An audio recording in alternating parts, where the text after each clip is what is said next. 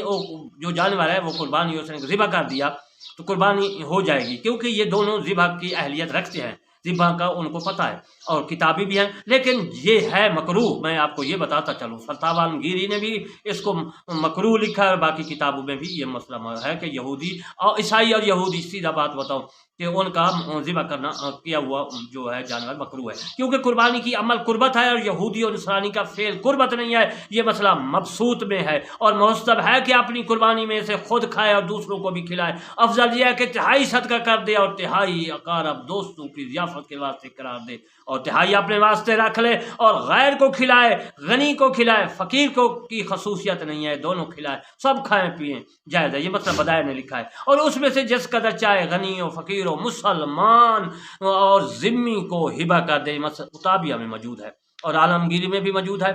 اور اگر اس نے کل صدقہ کر دیا، یعنی تمام صدقہ کر دیا، سب صدقہ کر دیا، تو جائز ہے۔ اگر سب اپنے واسطے رکھ لیا تو پھر بھی جائز ہے، اور اس کو اختیار ہے کہ سب اپنے واسطے 3 روز سے زیادہ تک رکھ چھوڑے، لیکن اس کا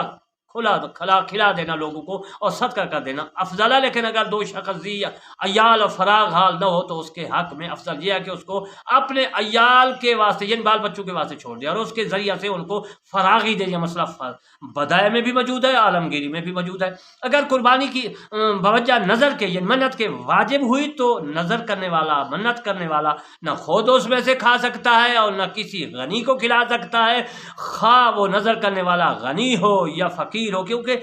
وہ تو صدقہ کرنے کے واسطے ہے، اور صدقہ کرنے والے کو یہ